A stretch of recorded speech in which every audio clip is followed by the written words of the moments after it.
ഭയങ്കര അടിപൊളിയായിരുന്നു എക്സ്പീരിയൻസ്. എനിക്ക് സാർ ആദ്യം വിളിച്ചപ്പോൾ ഞാൻ ഭയങ്കര എക്സൈറ്റഡ് ആയിരുന്നു. സാറ് ഞാൻ ഓർത്ത് സാറ് ആക്ട് ചെയ്യുന്ന പടത്തിലൊക്കെ അങ്ങനെ എന്തോ ഇതായിട്ടാണ് വിളിച്ചതെന്ന് വിചാരിച്ചത്.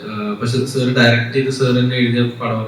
അപ്പൊ ഭയങ്കര നല്ല എക്സ്പീരിയൻസ് ആയിരുന്നു. കാരണം സാറ് നമുക്ക് അഭിനയിച്ച് കാണിച്ചത്. അപ്പൊ അത് ഭയങ്കര രസമാണ്. എന്നിട്ട് നമ്മളത് റീക്രിയേറ്റ് ചെയ്യാന്നുള്ളത് കുറച്ച് ബുദ്ധിമുട്ടാണ്. പക്ഷെ ഭയങ്കര രസമായിരുന്നു. സാർ നമുക്ക് സമയം തരും, എല്ലാം ഡീറ്റെയിൽ ആയിട്ട് പറഞ്ഞു തരും.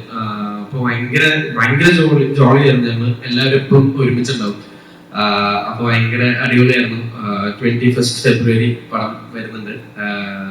അപ്പൊ ഭയങ്കര ഹാപ്പിയാണ്. ആക്ച്വലി റൊമാൻസ് ഇപ്പൊ അത്യാവശ്യം അടിപൊളിയായിട്ട് പോകുന്നുണ്ട്. അപ്പൊ അതുകൊണ്ട് ഇതും കൂടെ വരുമ്പോ ഭയങ്കര ഹാപ്പിയാണ് ഞാൻ. ഇതും ഈക്വലി അത്രയും ഫണ്ണും ഭയങ്കര രസമായിരുന്നു. ഷൂട്ടും പ്രോസസ്സും എല്ലാം. അപ്പോൾ ഭയങ്കര എക്സൈറ്റഡ് ആണ്. Thank you so much. Funny incident or the most memorable thing അങ്ങനെ എന്തെങ്കിലും ഷെയർ ചെയ്യാൻ പറഞ്ഞിട്ടുണ്ടോ? ഇല്ല, എല്ലാം ഭയങ്കര രസമായിരുന്നു. ചിലപ്പോൾ പറയാൻ പറ്റത്തില്ല. ഇല്ല, പക്ഷെ ഭയങ്കര അടിപൊളിയായിരുന്നു. ഷൂട്ട് ഡേയ്സ് കുറവായിരുന്നു. ഒരു 40 മൊത്തം ഷൂട്ട് ഡേയ്സ് അത്ര ഉണ്ടായിരുന്നു. പക്ഷെ ഒരു ഇച്ചിരി സമയമെടുത്ത ഷൂട്ട് ചെയ്ത്. അപ്പൊ ഞങ്ങൾ ഇങ്ങനെ ഇടയ്ക്കിടയ്ക്ക് മീറ്റ് ചെയ്യും. പക്ഷെ ഭയങ്കര രസം. നമ്മള് ഷൂട്ടൊന്നും ഇല്ലാത്തപ്പോ എവിടെയെങ്കിലൊക്കെ പുറത്തും എല്ലാവരും ഒരുമിച്ച് പുറത്തൊക്കെ പോകും. ഭയങ്കര അടിപൊളിയായിരുന്നു.